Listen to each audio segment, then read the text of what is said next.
All successful individuals have some combination of grit, problem solving, and focus. How do you crack technology in Silicon Valley? I wouldn't take any credit at all. What do you mean by asymmetric? So, for every 100 startups, 99 will fail. The one that succeeds, has to have 1,000x upside. What are those traits are must-have for a founder for you to put your money on? Finding a founder that you end up investing in is a little bit like falling in love. And does pedigree matter to you at all?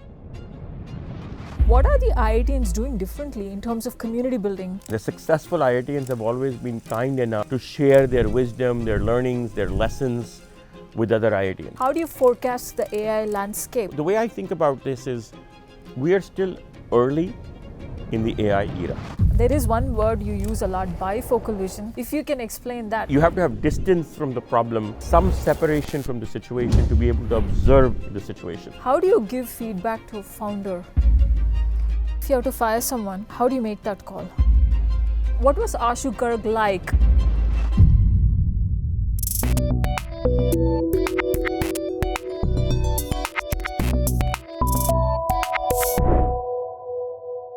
Welcome to another fantastic episode of Ctrl Alt Podcast. We talk about phenomenal people who are rebooting the technology landscape. What if I tell you that 30 to 40% of the unicorn founders in this technology landscape come from the Indian Institute of Technology alumnus? Today I have here with us a very esteemed alumnus of IIT Delhi, who is none other than Ashu Garg. He is a rock star venture capitalist who has 8 unicorns in his bandwagon, and he won't stop at this. If you look at his articles from B2B, a CEO, his newsletter, it is high quality research. I call him a VC scientist. I can just give you an example of the kind of terms he's coining. It's not going to be software as a service anymore. It's going to be service as a software. We cannot scale intelligence because the way AI game works is very different from the way software game has worked until now.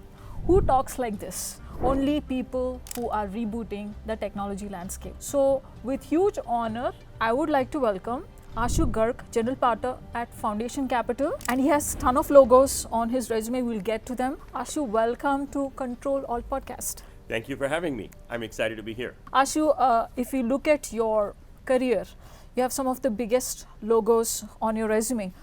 I'll come to that. But before that, what I loved about your resume is you have a story on how each of these logos made you the VC you are. So from the IIT Delhi classroom to the boardroom, tell us your story.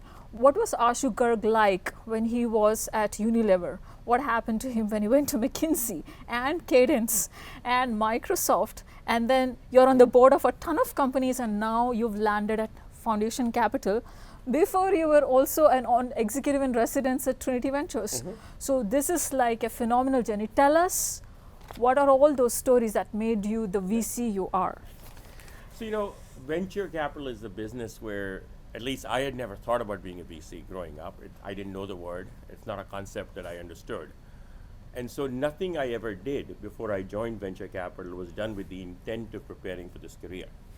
That said, when I look back, almost everything I have done has played a role in making me the investor I am today. And that's just sort of how life works. These pieces sort of come together. Yeah. I grew up in Africa, in Sudan and Nigeria. I was born in Delhi, grew up in Africa, Sudan and Nigeria, went back to India from high school in a small town called Meerut. Not so small by US standards, 1 million people. Schooled at IIT Delhi. I got a degree in alcohol.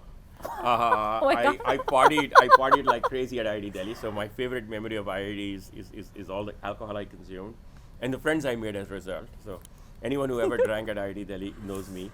And then when I graduated, I sort of said, hey, it's time to sober up. I got to do something with my life.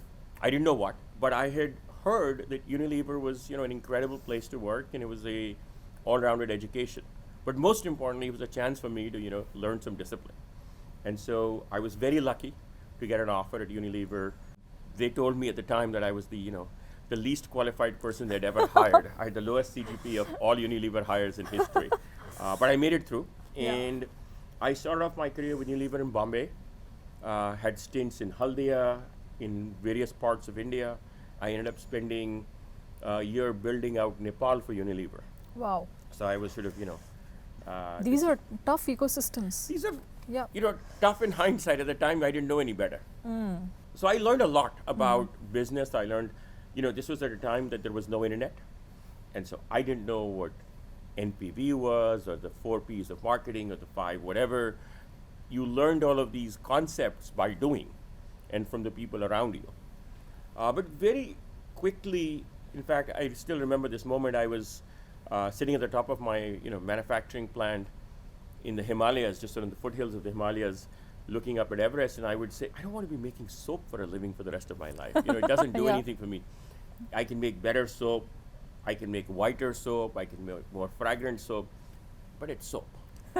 And for me, that didn't do it. And I Yeah. wanted to do more in software. I'd been programming since I was in middle school, even in those days, and so but I didn't know anything about the business of software. I knew how to program. And at the time, I had heard that the business of software in India was in Bangalore. This is now 92, 93. Yeah. And so I said, I need to find a way to go to Bangalore. And I didn't have the courage to just quit and get on a train and go to Bangalore in those days. But I knew how to take tests. I was good at test taking. And so I gave the entrance test to the IIMs in India, and I ended up at IIM Bangalore. Mostly because I wanted to be in Bangalore. The IIM part was the excuse to go there. And that was a transformative experience for me. I was there for 2 years. Software was just beginning to take off. I got introduced to companies like HCL, which was in the hardware business, Wipro. Yeah. I met the founders of Infosys. Wow. I met some folks from TCS. These were all tiny companies at the time, of which the only one that was public at the time was Infosys. And so when I graduated, in 96, I was convinced that I wanted a career in software. But again, I didn't know what that meant. I had no big grand plans. And McKinsey came along. McKinsey was hiring one of its early classes in India, building out McKinsey's offices in Delhi and Bombay, and I got an offer to join McKinsey. It paid a lot better than anything else, and so I ended up joining McKinsey. And very early in my McKinsey career, put up my hand and said, look, let's go build a practice serving software companies in India. At the time, the entire Indian software industry was smallest than McKinsey's smallest client. So it was a tiny industry. I think 300-400 million in revenues, give or take, as an industry. But we got going, and my first client with McKinsey was HCL. We helped build out HCL, what is now called HCL Technologies, one of the largest software businesses out of India. And that was the start of a practice. So I did that. What was this role like for you? What did you learn? So, at Unilever, when you are selling, making soap and toothpaste, for me, that was all about operational execution at scale. I lived week to week. I lived shift to shift. If you didn't make quota for a couple of weeks in a row, you didn't have a job. And so I was very, very execution focused. I think Unilever is an opportunity for me to zoom out, to think more strategically, to think more deeply about issues, to think about multiple industries, to think more globally. I worked in my first 2 years at Unilever. I bounced between Hong Kong, Singapore, Shanghai, Chengdu, Beijing, Perth, London, Princeton, and Kuala Lumpur. And so I was on a plane all the time, which for a young kid in the mid-90s in India was a whole new experience. Yeah. And so I learned to think about the world very differently. Yeah. And I think those two sets of skills came together when I decided to do a startup. So in the late 90s, I tried to do an internet search engine. The Twinkling. Twinkling.com. I tried to do a Twinkling.com. search engine in India. It was way too early for search in India. There was no internet access. I was solving the wrong problem. But that was cool. It was cool. Ahead of I learned its a time. lot. I Yeah. learned a lot. Failed. And so when we shut down our search engine in 2000, I moved to the US. Short stint at McKinsey. Was that recession time or? I made the decision to move before the recession. And by the time I got my H1 and all of those visa things sorted out, it was already a recession. So I made the decision in January 2000. Yeah. By the time I got here, it was September of 2000. The world was starting to crumble, Yeah. but it was still early. My wife actually was one of the reasons we moved, and she had a job here, and she lost her job in 4 weeks. She was one of the first people to get laid off. And in Wow. hindsight, that worked out. She was one of the first people to get laid off. There was still a fair number of jobs. She ended up, getting a job in a few months, and it all worked out. In my case, I spent a couple of years at McKinsey, but very quickly realized that I was no longer excited by consulting. Yeah. I was in Silicon Valley, and I wanted to be in the thick of execution. And so I left without a clear plan. And you'll see the pattern in my life. I've never had a long-term plan. I have things I enjoy doing and things I don't, and if I'm not enjoying something, I want to do something else. And so I left McKinsey with the idea of doing something more execution focused. And I wanted to get into the bowels of technology a little more deeply. And I was lucky enough to get an opportunity at Cadence Design Systems, which was one of the handful of billion-dollar software companies at the time, leading strategy in large parts of marketing. So I did strategy and marketing for Cadence in the early 2000s, learned a lot about execution at scale, learned a lot about the challenges and the opportunities in software more broadly. And it was also my first introduction to hardware. I hadn't spent any time in hardware, but Cadence was building software to design chips and to design hardware. I got exposed to that ecosystem. And then in a couple of years, I decided that I wanted to move to a bigger playing field. Yeah. And I was lucky enough to get an opportunity to work at Microsoft, leading field marketing globally for Microsoft across all its products for the enterprise go-to-market. So you were a general manager there. So I was a general manager at Microsoft. And at the time, Microsoft's go-to-market was primarily channel-driven. If you look at the history of Microsoft, in the 80s and 90s, Microsoft was mostly a channel-driven organization. In the early 2000s, it was just starting to build out its direct-to-enterprise go-to-market. And I was one of the handful of executives that got hired to help build that out. I spent the first few years doing that at Microsoft, learned a lot about execution at scale. Yeah. I mean, I was operating across 40, 50 countries. I had teams in half a dozen countries. Yeah. You know, everything we did, we had to translate into 18 languages. Yeah. We had to deal with local regulation across all of these markets. So that was just I joke that I spent 1 week thinking and 2.5 years hiding and fighting.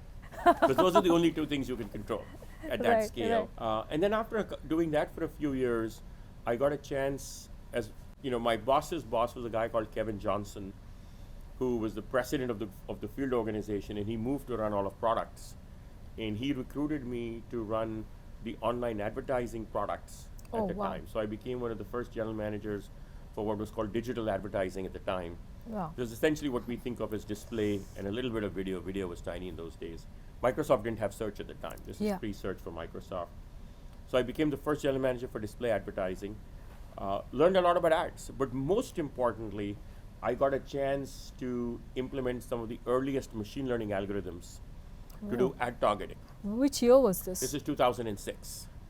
So that's pretty early. That's very early. AI winter, maybe. It was very early. So the use cases for AI at the time, what has changed over time, lots of things have changed, but one of the biggest changes over time has been the cost of both training and inference has changed dramatically. Yeah. And so the level of training and inference that you can do has exploded. In those days, the cost was high, and one of the few use cases was advertising, because there was so much revenue at stake. And so we were using machine learning models to do ad targeting, very specifically what was called behavioral targeting in those days. That's pretty ahead of time. It was, and there were a handful of companies doing it. I think, at the time, actually, Google was doing a little bit, actually more than Google. Yahoo was actually the pioneer to go back in behavioral targeting. And we were a fast follower to Yahoo in those days. Did that for a few years, and then I left with the idea that I would do a startup. And there were two core ideas I had. The idea that machine learning would be big and it would change our lives. Which came true. Which has taken a while, but is now, it's still early in that journey, I would say, but 17 years later, I think at least the thesis is mainstream. Yeah. At the time, it was a contrarian thesis. And the second idea was video. Yeah. I, at the time, believed that video on the internet, which is what we're doing right now, would be the future in a time when most video was on TV, linear TV. And so I ended up trying to do a startup at the intersection of these trends. And I met one of the foundation partners in a parking lot. And I started pitching my ideas to him, and he said, well, I don't know about this, but why don't we get coffee another day? I need to go home. And that started a courtship that eventually led to my joining foundation a year later. But you were at Trinity Ventures somewhere in between. So in between, because I was trying to do a startup, so you joined actually one of the partners at Trinity Ventures, Ajay Chopra, was very kind, and he said, hey, why don't you come hang out with us while you're trying to figure this out? And so Ajay was and continues to be one of my mentors, and he helped me sort of explore a bunch of startup ideas. The startup specifically didn't work out, but then Ajay and I ended up investing together after I joined Foundation. Wonderful. So this is great. You know what I'm thinking? You've been very industry agnostic. no matter what vertical you've been moved into for a job, you've gone there and you've tried to see, you've been at the cutting edge. Even in Microsoft, when advertising or machine learning was not a thing even, you've dabbled with those technologies. So you're a person who's very good in getting into the shoes of problem solver and cracking it first principles. You know, that being said, I want to go back to your roots from IIT Delhi. Okay. Did this kind of, I know you got a degree in alcohol, but did you learn anything about first principles problem solving? Because from all the IITians I've spoken to until now, they find it like very hard to crack the IIT curriculum, even though they're the smartest and the brightest. Did you also feel that, or you've got this on your own? It doesn't have anything to do with. I think problem solving is a journey. Obviously, the very process of preparing for the JEE exam, which is a hard process. Yeah, you got And in. You got into I IIT got Delhi. in. I did. I don't know how, but I did. That process itself teaches you a lot about first principles problem solving. Yeah. It's not an exam that you can crack by memorizing information. And for me, I was always passionate about mathematics and physics. So math There and you go. physics were my two first loves, and so that really helped build that foundation. I think at IIT, the process of graduating is hard. Yes. It is a series of increasingly Yeah. higher hurdles. Yes. And so that process teaches you a lot about problem solving. So it's you conditioned to You get that. I think it's a series of things. And then, when I went to Hindustan Lever, India, the Unilever subsidiary in India, Yeah. I was thrown into a whole bunch of situations. Exactly. I remember, Yeah. very early in my career there, I was sent to Haldia, and my boss said, hey, in this manufacturing plant, I have a gas leak. And if this gas leak increases, this is going to be another union carbide situation, and everyone in this town is going to die. It was like a sulfur dioxide leak. And he said, so I want you to stay here at this factory until we figure this out. I'm going home. Oh my gosh. I was like, oh my God, my So- alternative is to die, so I better figure this out. So what did you? That's how they. I didn't know anything about the manufacturing. So, Right. the key to problem solving is figuring out at what abstraction do you solve the problem. Right. In that situation, the key to solving the problem was actually figuring out how to help the supervisors and the workers in the plant to figure it out. I've never Yeah. seen a sulfur dioxide plant. Yeah. I've been there for a couple of days. There are miles and miles of piping clad with, insulation, and somewhere inside that insulation there is a pipe leak. Gosh. But the staff knows what's going on. I mean, the workers there, most of them had worked on the same plant for 20, 25 years. Yeah. And so helping them, just asking them the right set of questions was the way to solve that problem. Yeah. There are other problems you have to solve yourself. And Yeah. so my meta point being, look, problem solving is a journey. And when I think about what I enjoy the most, it continues to be solving problems. Yeah, no, this is very consistent with the startup founder journey. It's all about grit, and it's all about not giving up in problem solving. If your numbers go down this quarter, or you have some issue with pivot, you don't give up. You just don't going, panic. yeah, you just keep going. keep going. So it's kind of like you meet your numbers or you die. So you do it with that kind of grit. Is that the IITian mindset?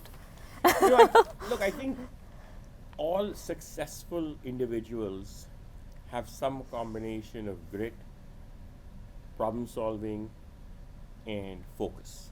Right. That determination to keep going, and for you, what you have accomplished in your life, you think about what you have built as a podcast. I'm sure it wasn't easy. No, it's the not. early episodes are hard. Getting people to join you Yeah. as guests is hard. Getting audience and viewers is hard. Yeah. And successful people don't give up.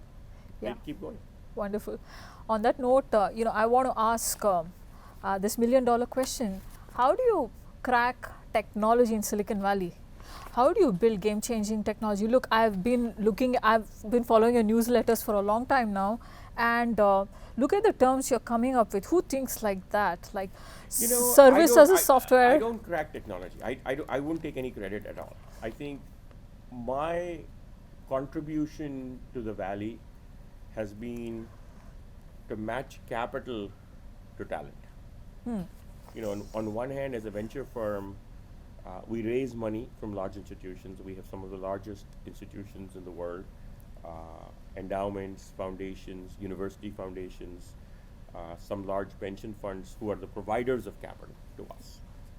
They entrust us with their money, Yeah. and we take their trust very seriously. And then it's our job to allocate that capital to the next generation of entrepreneurs. Yeah. And so that ability to match capital relative to the timing, the return expectations that capital has, because Yeah. capital comes with a set of expectations, to founders who are young, they're naive, helping them understand that most likely they will fail. I mean, the net present value of any startup is always negative when you start, Yeah.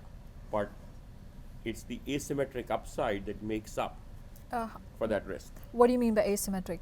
You know, for every 100 startups, 99 will fail, or do have a mediocre outcome. But the one that succeeds has to have 1,000x upside. Yeah. And when you lose or you fail, the worst you can lose is your capital. Yeah. It's very asymmetric. If I put in $10 at an individual company level, at the worst case, I lose my $10. Yeah. But my goal is to make $10,000 Yeah. from that $10. Yeah. And the 1 in 100 that makes it compensates for the other 99 that don't. Yeah, so I was looking at the history of the founders you work with. So you've got two sides to deal with. You have to report to the people who invest in you, and then you come here, invest, and then you groom that young talent. So if you look at the history, you worked with IITs, and your most famous story today is the databricks story, how you were able to work with a PhD from UC Berkeley, and then who does that sort of thing, go to these naive students. I work with a lot of PhDs. One of the things I find it very hard to get them to do is tell a story, because they go on and on about the technical aspects. It is so hard. How did you manage that? There's no right or wrong way. Yeah. Our job as investors is to translate in some ways. Every founder uses a language of their own. Yeah. Very technical founders, as you rightly said, are very technical. Very technical. Yeah. And so they're not storytellers. They're not. They're not. Yeah. Not all of them. Some of them are actually. You'll be surprised. There are some technical founders that are storytellers, but many of them are not. Yeah. And at the same time, the best founders have some clear insight. And so, if you take Databricks as the example, Databricks came out of Jan Stoica's lab. Yeah. And so Jan and his students, Mitei, Ali, and others sort of started the company together.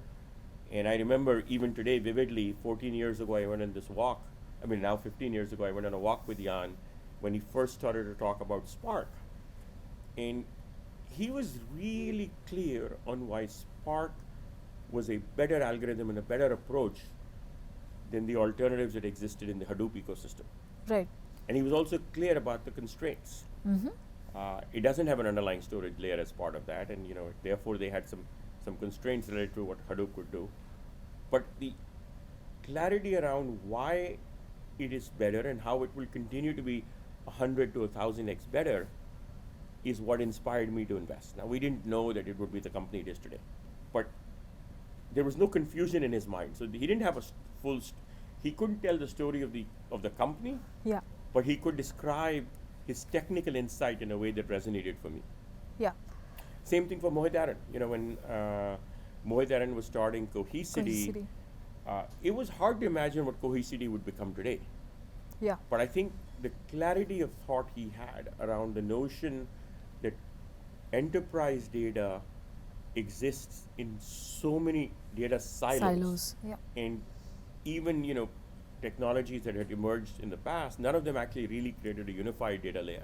Yeah. And he talked about how the Google file system that he had built had done that at Google. Mm-hmm. And he wanted to replicate the Google file system for every large enterprise. Yeah. Which had, data in the same scale, may not be exactly the same order of magnitude, but in the same zip code. That insight resonated for me. Mm-hmm. And he had clarity on what it would take to do that. Mm-hmm. And then around that insight, you build a company. And Yeah. you help these founders tell stories. Yeah. But then for you to sit in the shoes of a PhD, both of them are PhDs, Databricks and Mohit Aran, you have to be like a PhD yourself, isn't it? Not really. They are so much more smarter than I can ever aspire to be. They They're have so more- much more knowledgeable Yeah, than I can aspire to be. They have a lot of complexity in their communication, that I can tell. But to think like a PhD takes one to know one. I would not take any credit like that. I think in some ways the lack of depth that they have helps. It forces them to simplify for me. So and it enforces me to sort of say, look, I don't understand all the details that you're saying, Yeah. but help me understand the one or two things that really matter. Right. So I wouldn't claim to have anywhere near their expertise So, on that or note, their intellect for that matter. you're very humble, Ashu. But on that note, do you see a distinction of the IITian founders when they come to you and pitch? I know you vouch for clarity.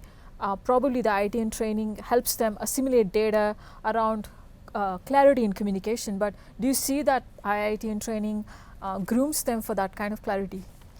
Or maybe not? I think in general, what you'll find is that founders who grew up overseas, whether that is IITians or Indians in general, or even someone like Jan who grew up in Romania, founders who grew up overseas don't have the same exposure and training in communication skills. So anyone who grows up in the US learns how to communicate in a very structured way in middle school and high school. Those are skills that in the US are taught very differently from India or anywhere else for that matter. When you say structured communication, this is not structured thinking, which a PhD does when he But breaks down a structured problem. structured communication and structured thinking are two sides of the same coin. Yeah. What you and I are receiving is communication. Right. If they don't know how to communicate. So today, my 15-year-old son, his ability to communicate is better than mine, because he has been trained Yeah. in the art of structuring communication. At the same time, I think the PhD degree itself is a very good forcing function to learn how to structure your thinking and communication. Right. Because the process of writing a paper Yeah. Yeah. is a process of structuring communication Yeah, it's a cohesive narrative you build that you build with, over time. with a lot of facts to back what you're trying to say, and then you build a case for it. Yeah. Yeah. So what I would say is, look, I would say on an average, founders, whether they're IITians or other Indians or folks who grew up in other, emerging economies, tend to have less communication skills or less mature communication skills than founders who grew up in the US. But that's, I look at that as a strategic advantage for someone like myself, that my Yeah. ability to recognize that, someone's communication skills may not be as strong as the founder in the US who grew up in the US, but their intellect Yeah. and the clarity of thought behind that communication is still exceptional. Yeah. Because that's what we look for. And Yeah. then, communication skills you can polish with time. Wonderful. On that note, I know you're talking about founders, so let's zoom in on that. What are those traits which you find are must-have for a founder for you to put your money on? Like there are some traits that stand out and you cannot do without.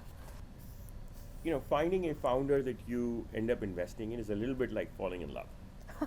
And it's hard to put it in quantitative terms. I mean, you're looking for founders that are exceptionally bright.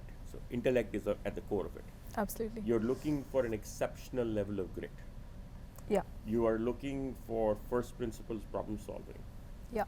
You're looking for motivation. Mm-hmm. And very often the motivation comes from some sort of chip on their shoulders. Mm-hmm. Because grit is critical, but it's not enough. Mm-hmm. You also want something that drives them to go that extra 10%. Yeah. And that is really is often a chip on their shoulder. Yeah. You're looking, for some insight. That insight could be domain knowledge. It could be a technical insight. Yeah. It could be having thought about that problem in a unique way. Yeah. But you do need some level of insight. Yeah.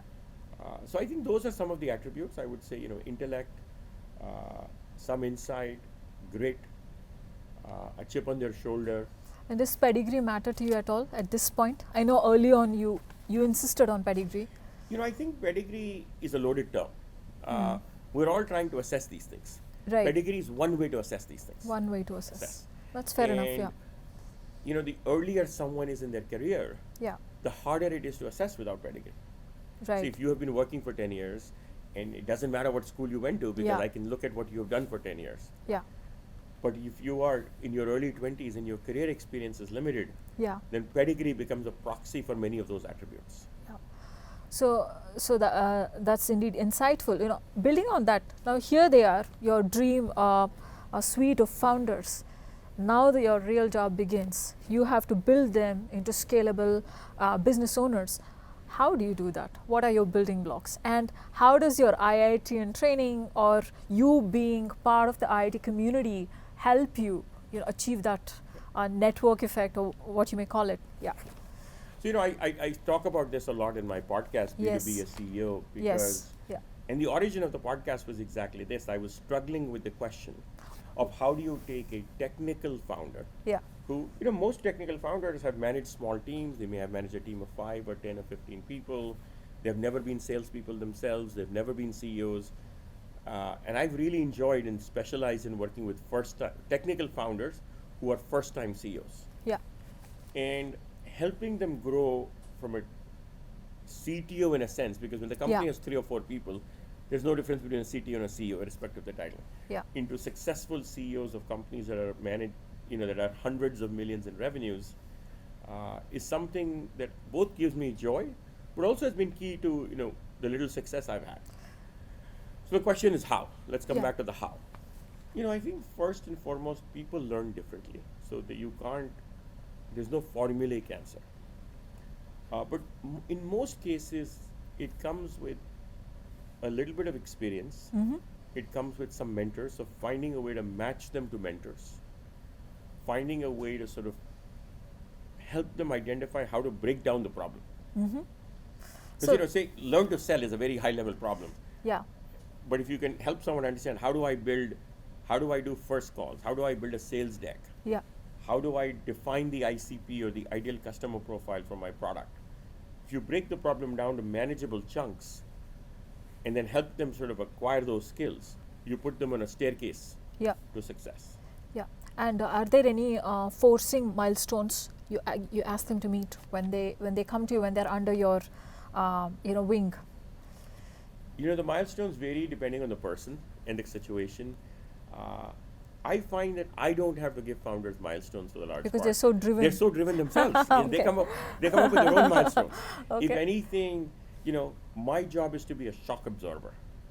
When things are going exceptionally well and they're killing it on all those milestones, I always remind them that tomorrow might not look as good. Yeah. And when things are really hard Yeah. and it feels like there is no light, Yeah. I always remind them that, the night is darkest before dawn. Dawn. That's the balance that I help them find. Wonderful. You deal with all these shocks. How do you stay sane? What is your secret of being cheerful and energetic? I know you've been on calls 8:30 until now, and then you're doing this interview. So what are those things that work for you? First and foremost, you've got to do something that you enjoy. Yeah. So what I do is not for everyone, but for me, Yeah. it's a gift. I love the process. Mm-hmm. I recognize that most companies may never be successful, Yeah. but the process of working with them gives me joy. Mm-hmm. I work out a lot. Mm-hmm. And then I take time off with my, wife and kids. Right after this podcast, I'm taking the kids skiing into Tahoe. Oh wow. They're okay. going to ski and I'm going to be on Zoom call. No, fair enough. On that note, look, I see you in a lot of IIT and events, and it's a privilege to see you on stage doing panels and things like that.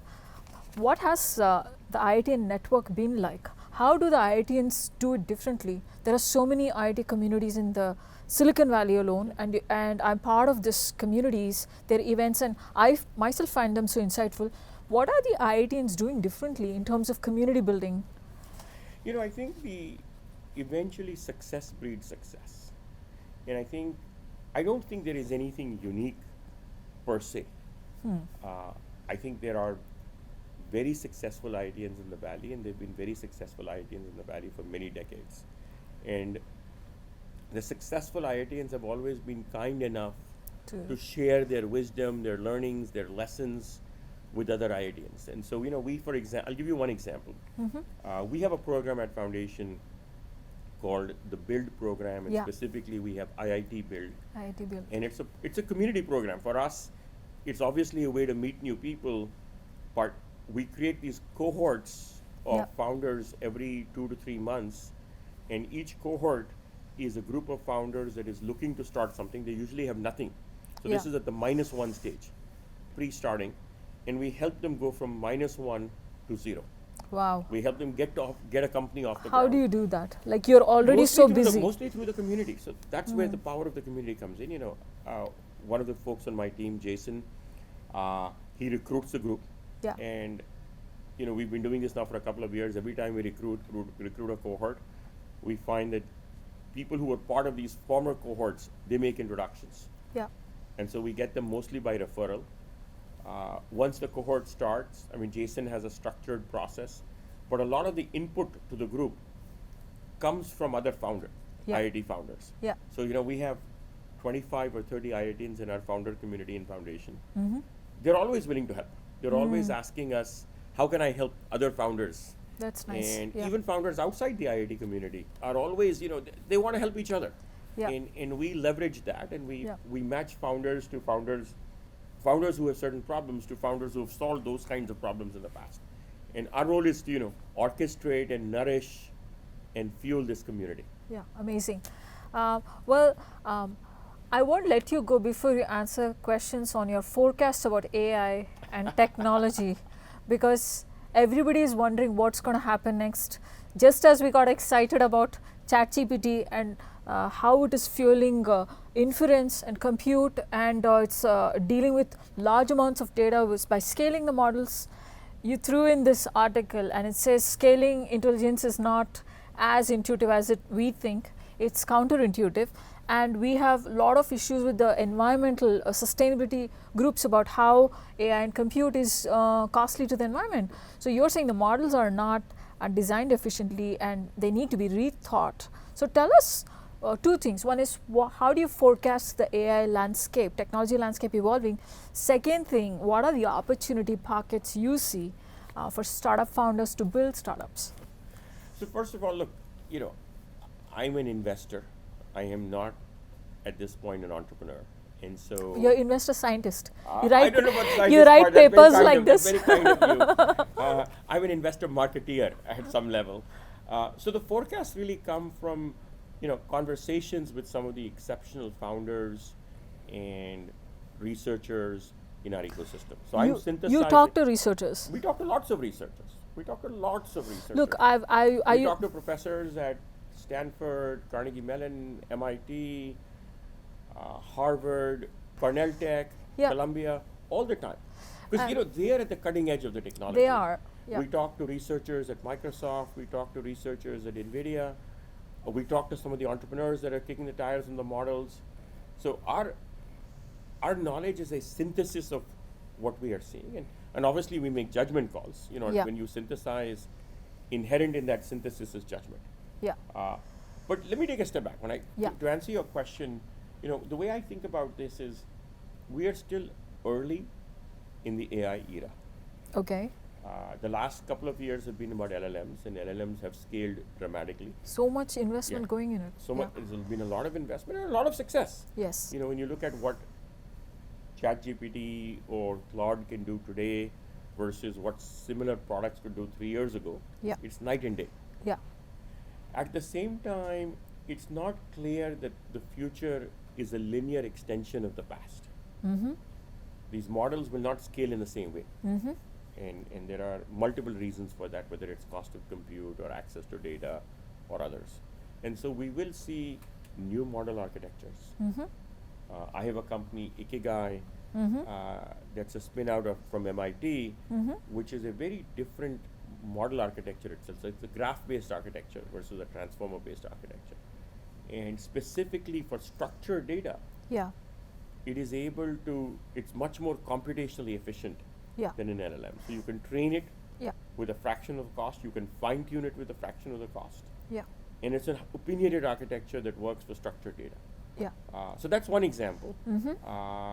But there are many, many other examples of new model architectures that are emerging. Yeah, like the world view model, like worldview model and others. And so what you'll see in the future is, one, you'll see a plethora of models and model architectures.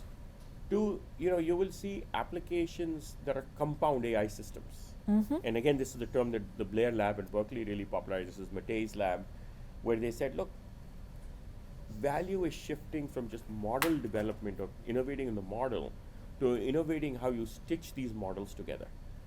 Because you combine models with reasoning, with data pipelines to build what are called compound systems. And, the buzzword these days is agentic systems. Agentic systems, correct. And these compound AI systems, will allow you to do things that an individual model could never do.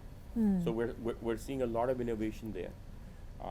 I think we're seeing large organizations who have proprietary data sets bring their proprietary data sets to bear in the form of fine-tuning or custom model training. So those are some examples, but I think that's just the tip of the iceberg. I think there are many more opportunities ahead. In terms of the opportunity for startups, we're at a unique time in the history of technology.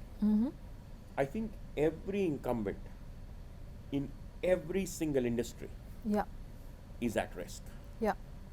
I would not want to be a company with $1 billion in software revenue sitting around right now. Be complacent. I think all of those companies are at risk. But it's not just software companies. I think all companies are at risk. So think about... Who are not AI first. They're at risk. But by definition, most companies are not AI first. And so all of those companies are going to have to figure out, how do I still use the advantages that I have, but make the transition into an AI native world over the next 5-7 years. So can you say that AI first transformation, like digital transformation used to be, is going to be an industry in itself? Transforming incumbents into AI first? I think it already is. It's already is. McKinsey, BCG, Accenture, the consulting firms are at the bleeding edge of all of this. I remember in the mid-90s, McKinsey made a lot of money helping people think about the internet. In the last 2-3 years, all of the consulting firms have made a lot of money helping people think about the AI revolution. But that's messy, isn't it? Making money is always messy. Messy, I really want to pick your brain, but I want to respect your time. I know there is one word you use a lot, bifocal vision. If you can explain that, then we can do a wrap-up section. For me, the trick is always to be able to zoom out, see the big picture. So that's the distance. You have to have distance from the problem. You have to have some separation from the situation to be able to observe the situation. So give me an example which in your life. For example, I'm sitting in a board meeting and the team is presenting sort of what happened in a quarter. Revenue, let's say they were at 90% of plan. They were at 120% in a few geographies. They were at 80% in a few geographies. They are achieving their sales productivity metrics in some geographies, not achieving them in other geographies. And part of your job as a board member in that situation is to be able to zoom out and see the big picture. Is 90% a good accomplishment given the context? Or did they leave food on the table? So that's the zooming out part. And at the same time, you have to be able to zoom in and go 6 millimeters away from the problem and ask yourself, what's the root cause for the things that are not working? And the challenge for all of us is to zoom in and out. And sometimes within the same conversation. If you zoom out too much, then you're big picture and high level. And if you zoom in too much, you are, starting to sort of piss off your CEO because you're in their shoe. You're really getting in their shorts. And so that balance, but the change. By zooming in, you get empathy with the founder and the situation, and you can get actionable. And by zooming out, you see the big picture. One follow-up question. It's very important question because a lot of first-time angel investors I work with are failing miserably at this. How do you give feedback to a founder in a way that they don't feel bad? Look, they're messing up really bad. They burnt all this budget. They don't know where they're going. How do you tell them that they're screwing up? What do you do? I wish I was better at doing it than I am. Let me start there. Why do you say that? Because it's hard. It's hard, it's and I very don't hard. think I'm great at it. I try hard to give feedback. I cried in one of those feedback sessions. It was not for me. It was first for my founder, who I really liked, and this investor literally, what do you do? How do you do that? Look, I think when I think about feedback, I think about three things. First and foremost, I start by articulating what I observe. and how I feel about the situation. Just plain observation. Yeah, because there's no right or wrong, but Yeah. I can share my experience Yeah. of here's what I'm observing, Yeah.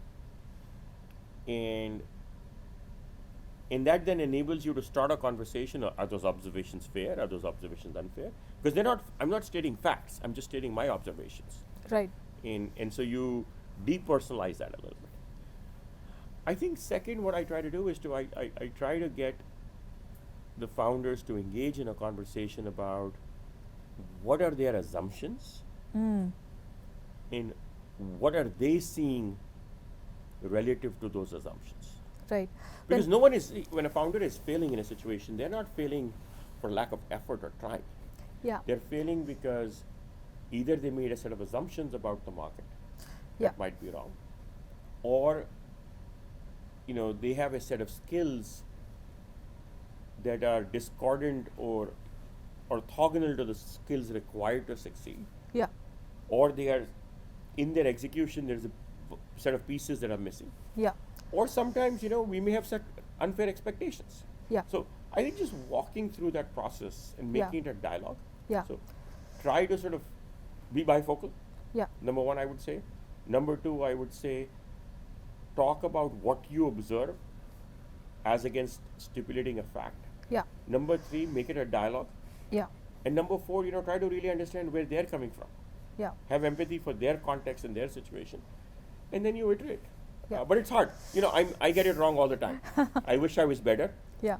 But it is certainly something I take a lot of time and care to do well, Yeah. or the best I can. Yeah, and especially if you have to fire someone, how do you make that call? Like a really good executive who's not doing the right things for the team and for the larger share of stakeholders.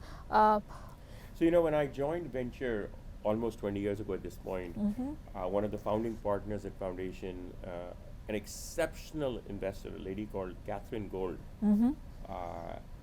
I asked her that question about how do you decide to fire a CEO, and the thing she said to me then, I think rings true today still, is by the time you start thinking about firing a CEO, you're probably already 6 months too late. And That thought recently came we had to you. Frank Slootman in this in these two chairs, and we were Wow. interviewing Frank, and someone asked him the same question. And 20 years later, he gave exactly the same answer. He said, if you're thinking about it, It's it's already already too late, just do it. And then you ask yourself, why am I thinking? There are lots of rational reasons you will find, a lot of gut and intuition that comes. The key is not to let emotion drive the decision. Yeah. And so what I would encourage people who are trying to make these decisions is, look, you have to find a way to dampen your emotions in this process Yeah. and separate yourself. Be an observer as against a participant Yeah. to the decision. Yeah. No, that's great advice, and I will try to incorporate it with my team of stakeholders, which has been very hard for me. On this amazing note, I want to do a quick rapid fire before we wrap up. Is there anything else, Ashu, you would want to talk about IITians? I know the IIT. No, go for it. Let's go through your rapid fire. I'm all yours. Okay. What's the one lesson from your journey you wish every entrepreneur would take to heart from your journey? I wish I had taken more risk. But I think inherently entrepreneurship is about risk. To the extent that I have had the success I have had, it has really been about willing to burn bridges behind me. Yeah. And focus on the future. So take more risk, burn your bridges behind you. Wonderful. What's your first memory of IIT Delhi in one word? Alcohol. All right. What's your favorite go-to advice for founders? We talked about being bifocal, and I always remind founders that they also need to be bifocal. Like, a founder, CEO has to be in the details and execute. Yeah. But it's not enough. They have to zoom out and look at the big picture. All right. And technology you'd love to see in the next 10 years? I wish someone would do my email for me. I'm looking for a digital clone. All right. I can help you with that. And one thing you tell your younger self? Again, take more risks or no?